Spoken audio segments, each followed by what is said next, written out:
Hello guys, welcome back to my channel. This is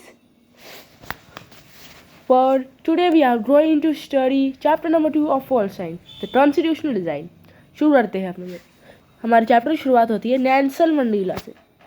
वो थे treason by white South African government, मतलब ये वहाँ की जो वाइट साउथ गवर्नमेंट थी हमारी, उससे हमारी नहीं मतलब उनका वो था लीड कर रही थी लीडर।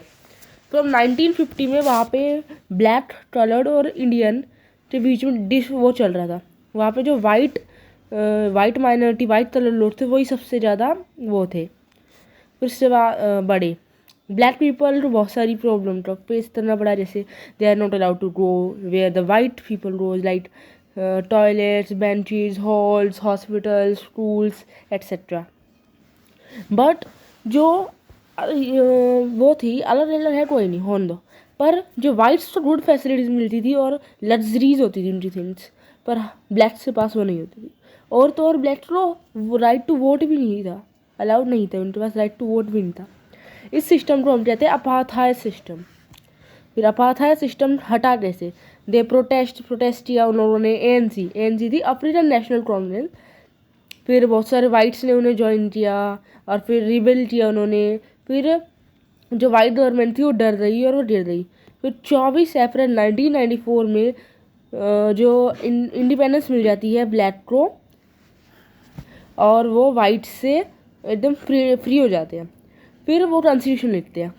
कॉन्स्टिट्यूशन होता क्या है सबसे पहले? Constitution it is a set of written rules that are accepted by all the peoples in our country. अब आज कॉन्स्टिट्यूशन की बात आई तो अब हमें कॉन्स्टिट्यूशन चाहिए जो होता है। कॉन्स्टिट्यूशन होता है वो हमें जो सबसे पहला reason generate degree of trust and coordination that is necessary for different kind of people to live together. Second, it specify how government will be constitute, मतलब किसके पास कितनी पावर होगी।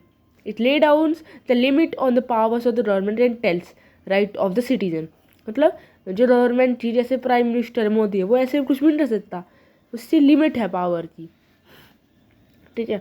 Fourth, it express aspiration of the people about creating a good society. फिर आते हैं problems क्या face की थी इंडिया ने। It is very difficult to make constitution of India for a large country with a diverse group of population like India. The India was born with a partition on the basis of religious difference. This is a tormented experience, मतलब भयानक experience था constitution को इतने बड़ी country के लिए बनाना। जो British जब हमारे इंडिया से गए थे तो वो जो रूलर्स पर डिपेंड कर दिया था, उन्हें पाकिस्तान ज्वाइन करना है, इंडिया ज्वाइन करना है या इंडिपेंडेंट रहना है, तो इसलिए एक डाइवर्स कंट्री के लिए कॉन्स्टिट्यूशन बनाना बहुत मुश्किल हो गया था।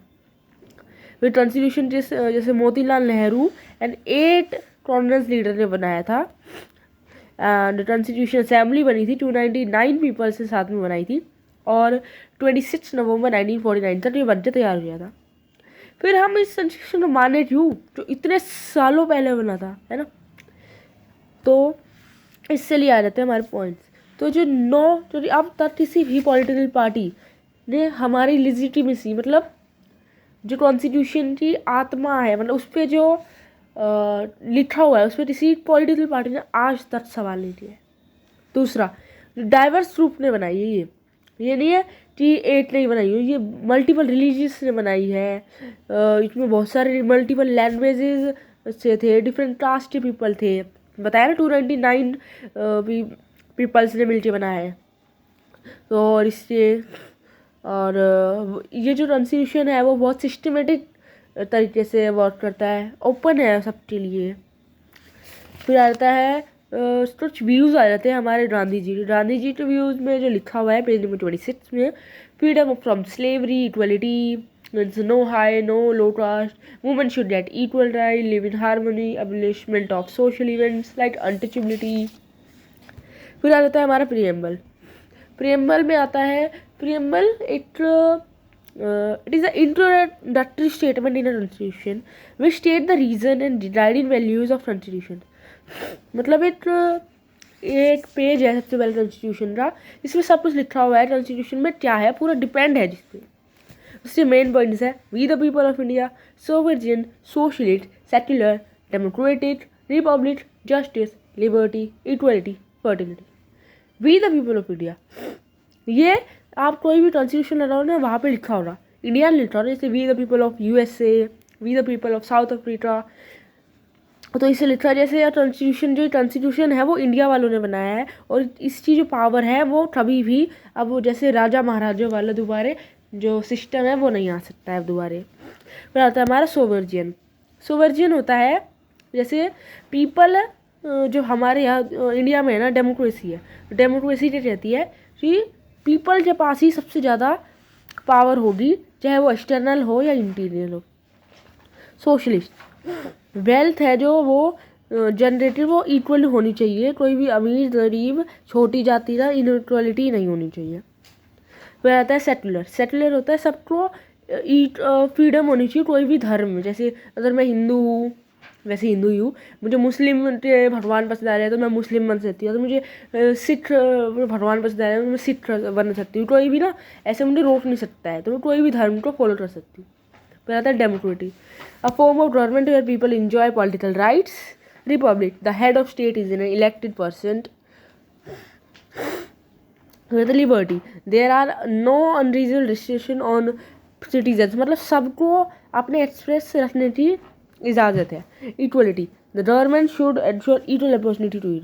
फिर आ जाता है फर्टर्निटी, मतलब भाईचारा, सबको भाईचारा के साथ रहना। All of us behave like members of the same families, किसी को ना छोटा नहीं दिखाना है, सबको ऐसा ही लगना है जैसे कि वो भाई बहन ही हो, ठीक है। फिर बहुत सारे एक बार चैप्टर रीड कर लेना और सब कुछ हो गया है हमारा चैप्टर, इतना ही था और कुछ नहीं था, एक बार ज़रूर रीड कर लेना, अच्छे से आ जाएगा। एक टॉपिक और आता है इंस्टीट्यूशनल डिज़ाइन। इंस्टीट्यूशनल डिज़ाइन एक डिटेल है, एक आपको पहली बार पढ़ोगे ना तो फिर मुश्किल लगेगा, फिर आसान लगेगा। डिटेल्ड लॉन्ग डिटेल डॉक्यूमेंट है जो अपडेट होते रहता है, जैसे लोगों ने बोला तो ये चेंज तो नहीं कर सकते ना हम कॉन्स्टिट्यूशन में अब, तो फिर हम उसमें ऐड ज़रूर कर सकते हैं पर कॉन्स्टिट्यूशन में अपने बहुत सारी चीज़ें। बस thank you very much guys. अगर आप लोग, आई होप आपको चैप्टर समझ आ रहा होगा, छोटा सा चैप्टर था, इसमें कुछ भी नहीं है बिल्कुल, एक बार रीड ज़रूर करके जाना पेपर में, you will get full marks. Thank you very much.